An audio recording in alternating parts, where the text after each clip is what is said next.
일단 사건 하나 제가 소개하려고 하는데요. 2009년 6월에 광주에서 있었던 사건인데요. 그 초등학생 공기총 살인 사건 이렇게 알려진 거예요. 되게 끔찍한 사건인데 밤 8시 반쯤일 거예요. 이제 사건의 그 범죄자인 40대 이 씨가 운전을 하고 가다가 횡단보도를 건너고 있는 그 초등학생을 신호도 무시하고 달려서 친 거예요. 일단 그 이 씨는 지금 현재 음주 운전 상태고 심지어는 지금 무면허 상태이기도 해요. 모든 게 안 좋죠. 2005년에 이미 음주 운전으로 면허가 취소가 됐는데 2007년에 운전을 하다 잡힌 거예요. 무면허 음주운전에 이제 신호를 무시하고 초등학생을 횡단보도에서 친 거예요. 답이 안 나오네. 횡단보도에서 친 거예요. 그러니까 정말 그 교통사고로 할 수 있는 최악의 상황이 벌어진 건데 그 아이를 일단 태우고 병원에 갔어요. 병원에 갔는데 시간이 좀 늦었고 MRI 찍어야 될 것 같은데 우린 찍을 수 없으니까 다른 병원으로 가보라 그랬고요. 애기가 다쳤다거나 교통사고가 났다거나 그런 이야기도 안 하고 MRI를 지금 찍을 수 있느냐 해서 우리 간호사가 지금은 찍을 수도 없다 그랬더니 그럼 알았다 그래가지고 그냥 데리고 나갔다 그러네. 그래서 다시 차에 아이를 태우고 다른 병원으로 이동을 해야 되는데 다른 병원으로 가질 않고 이 아이를 태운 채로 광주시 외곽으로 나가서 담양의 호수가 근처로 가서 아이를 그 공기총으로 6발을 쏴서 죽이고 그 사체를 유기하고 그리고 돌아온 거예요. 6발을 쏴서 죽이고 끔찍한 사건이죠. 더군다나 이제 CCTV가 다 남아 있고 그런데 더욱 안타까운 것은 아이가 이제 첫 번째 병원 갔을 때 좀 이상하지 않으세요? 아이가 위태했다면 다시 다른 병원으로 가라고 하지 않았을 거 아니에요. 그 화면을 보면 이제 아이가 걸어가요 이렇게.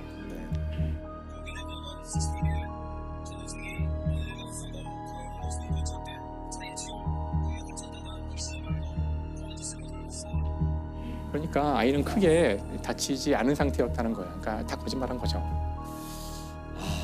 그래서 아마도 지금 자기의 상황이 3개월만 더 있으면 이제 응시를 하고 면허가 생길 수 있을 텐데 이런 사고가 터지니까 이 사건을 은폐하려고 아이를 이제 죽인 거예요. 그래서 이제 굉장히 안타까운 이제 사건이고 이제 어쨌든 여기에 지금 보면은 술이 몇 차례 걸려져 있는 걸 알 수 있어요. 그러니까 일단 범죄자가 이 사건을 벌이게 되는 이유도 음주운전으로 면허가 취소되고 한 거. 이 사건 자체도 이제 음주 중에 벌어지는 이제 사건이고. 그렇죠. 그래서 이렇게 끔찍한 사고를 보면서 마시지 말아야 되는 거죠. 그런 상황까지는. 그래서 그거를 인지하고 마셨다고도 볼 수 있기 때문에 오히려 사고를 저지른 사람이 죄를 조금이라도 더는 데는 전혀 기여하는 바가 없다고 생각합니다. 이 사람은 술이 아니었어도 굉장히 나쁜 사람인 것 같거든요. 그렇죠. 맞아요. 사실. 그래서 이게 사실 양형이 되게 궁금해요. 술을 마셨던 것이 이 사람의 판정이 어떻게? 살인 및 사체 유기 혐의로 해서 무기징역을 선고받게 되는데 사체 무기징역? 유기로 무기징역이 나왔으니까 술을 별로 고려하지 않은 것 같은데요. 그렇죠. 그 실제 요즘도 주치감경 주치감경에 대해서는 진짜 비판 여론도 많이 많고 많죠. 실제로 생각하시는 것만 그렇게 주치감경 잘 안 돼요 요즘에. 예. 그래요? 오히려 이 자기가 술을 마시면 이런 행동을 할 수 있다는 걸 예견하고 술을 마신 거에 대해서 더 책임을 가중해야 되는 네. 거예요 실제로는. 그리고 주치감경 이제는 그런 사례가 사실 많지 않아요.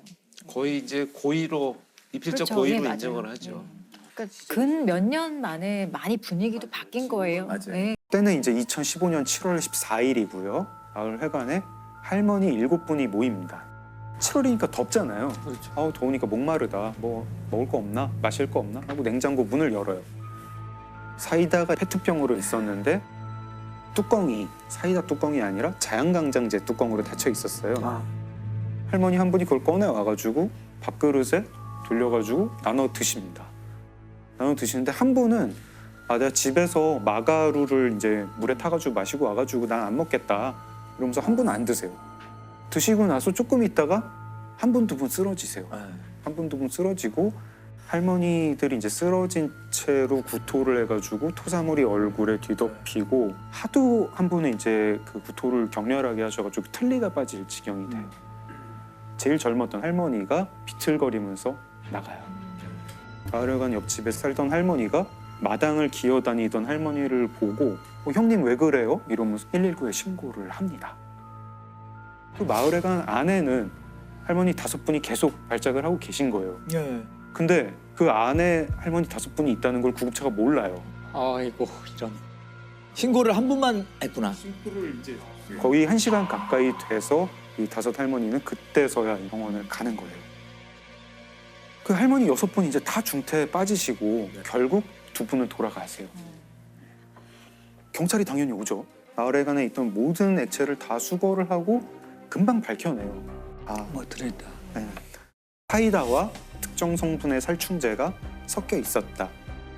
이거는 그러면은 계획적인 범죄고 살인 범죄다. 수사를 하죠. 마을 입구에 CCTV가 있어요. 외부인 온 사람들을 다 수색을 해요. 근데 외부인 중에는 없는 것 같아요. 외부인 중에는 없는 것 같고 그럼 내부인인가?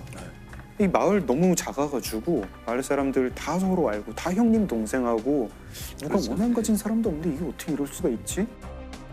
자연스럽게 의심의 방향은 왜 할머니가 7분이 모였는데 한 분만 사이다를 안 드셨나? 안 드신 분. 네. 그 안 드신 분한테 이제 수사 초점이 모아가게 되죠. 수사를 할 때 의심스러운 부분들이 많이 나와요. 그 할머니가 타고 다니는 전동 휠체어가 있는데 거기서 농약 성분이 나오고 이 할머니 옷에서 그 살충제 성분이 나와요. 제일 또 의심스러운 거 하나가 그 할머니 집의 그 마당 뒷뜰에 뚜껑 없는 자연강장제가 나오고 그 자연강장제 안에 살충제가 성분이 나와요. 그리고 할머니 집에서 자연강장제가 9병이 더 나오는데 그 9병이랑 마당에서 발견된 한 병이랑 유통기한이랑 제조번호가 같아요. 같은 세트네요. 네, 같은 세트. 10개짜리 한 상자를 사서 하나를 마시거나 비우고 거기에 살충제를 넣어서 마을회관에 가서 사이다를 탄 거 아닐까? 이제 경찰이 이 할머니를 용의자로 특정을 하고 체포를 합니다. 저는 경찰청에서 제가 근무할 때여서 투입이 됐어요. 이분이 마을회관으로 가는 동선이 늘 있어요. 네. 늘 있는데 공교롭게도 그랬는지 아니면 자기가 범행을 하려고 하는 긴장도 때문에 그런지 그날 다른 곳으로 가요.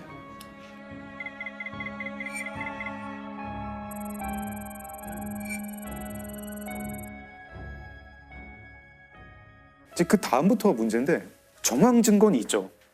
정황 증거는 있는데 물증이 없어요. 그 자연강장제에서 할머니 지문이나 DNA가 나오지도 않고 사이다병에서 나오지도 않아요. 네. 그리고 할머니가 그 살충제를 사이다에 섞는 게 CCTV에 찍힌 것도 아니고 그걸 본 사람도 없어요. 할머니도 자백하지 않아요. 안 그랬다 그러시고. 할머니는 끝까지 나는 절대 그러지 않는다. 네, 여기 전주에 오면 또 기억나는 사건들이 많이 있죠. 제가 이제 퇴직을 했기 때문에 사건에 투입되지는 않았는데 이 사건이 워낙 충격적이다 보니까 사건 분석에 대한 의뢰를 받아서 일부 분석했던 사건입니다. 2020년 전주에서 발생한 소위 최신종 살인 사건인데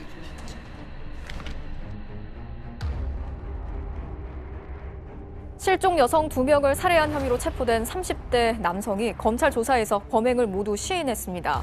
경찰 조사 결과 최 씨는 아내의 지인을 먼저 살해한 뒤 불과 4일 뒤엔 부산에서 온 20대 여성도 살해한 것으로 드러났습니다. 특히 부산에서 온 이 여성과는 일면식도 없던 관계였는데 최 씨는 익명 채팅 앱으로 연락을 주고받다가 자신이 있는 곳으로 오라고 유인해 살해한 것으로 드러났습니다. 이 사건은 당시 언론에 연쇄살인으로 보도가 됐었죠. 네네. 사실 최신종 살인 사건은 연쇄살인이라기보다는 연속살인에 가까운 의미를 갖고 있죠. 어떤 차이가 있을까요? 연속살인은 짧은 시간에 몇 건의 살인 사건이 이어지는 겁니다. 짧은 시간에. 연쇄살인 사건은 소위 냉각기라는 게 있어요. 그래서 일정 시간을 두고 계속 그 유사한 대상한테 벌어지는 것을 이제 우리가 연쇄살인 사건이라고 하는데 그러면 최신종 사건은 최신종 연속살인 사건 이렇게 보는 것이 가장 타당한 사건입니다.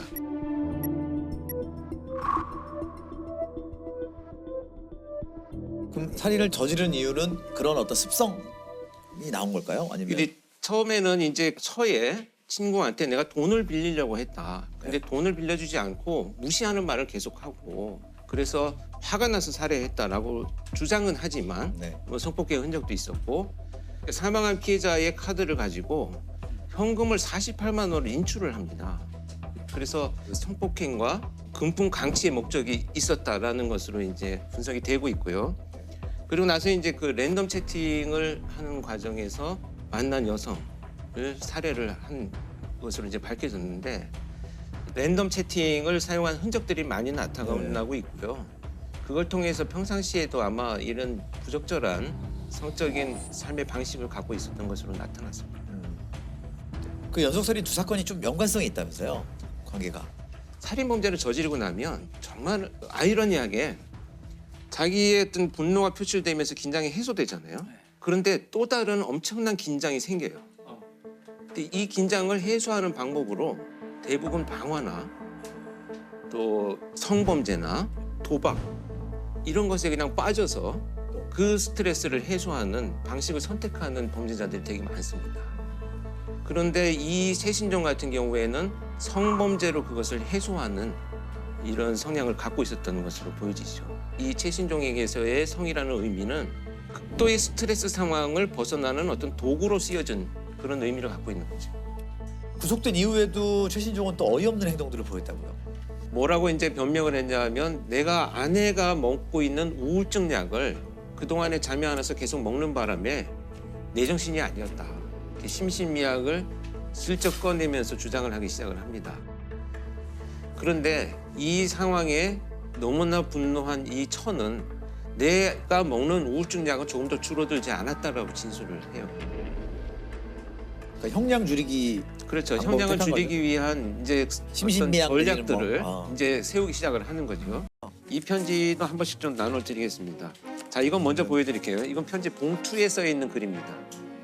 주소가 써 있는 게 아니고 편지 봉투에 이렇게 써 있었습니다. 표기도 다 틀리고. 예.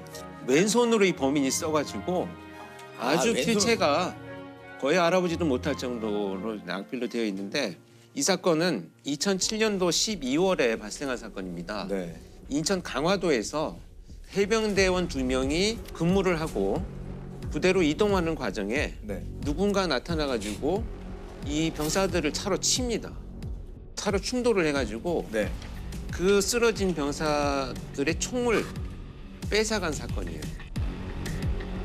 근데 그 병사들 중에 한 명이 총을 빼앗기지 않기 위해서 이제 저항을 하니까 칼로 찔러서 살해하고 도망간 살인 사건이 됩니다. 이제 수사가 전개되니까 이제 편지가 수사팀에 전달이 되었던 거죠.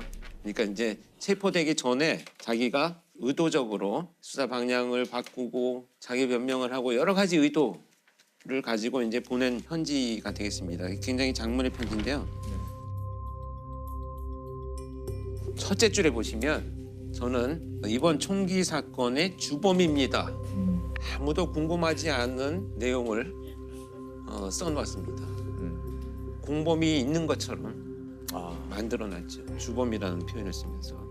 백양사 부근 이런 얘기가 있잖아요. 네. 그리고 편지는 부산에 가서 보냅니다.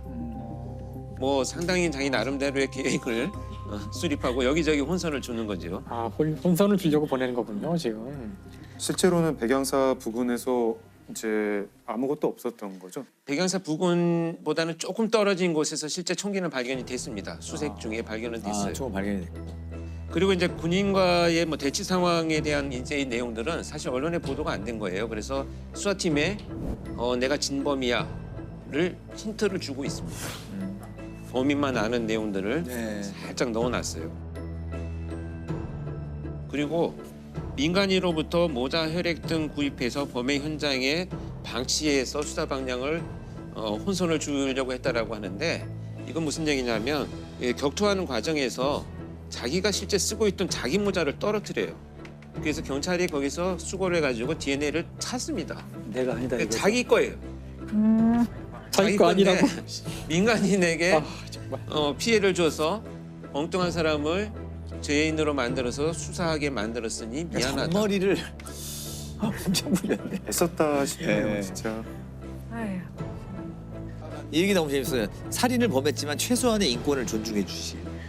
여기가 이제 이 편지를 보낸 아마 핵심 내용 중에 하나이지 않는가 하는 생각이 드는데 자 만약에 내가 자수를 하게 된다면 너희들은 이런 걸 해줘야 돼 라고 이제 의도를 드러내고 있습니다. 근데 어떻게 잡혔나요? 범인. 이 편지의 봉투에서 지문이 나왔습니다. 저런. 이거 어떻게 엉성하죠?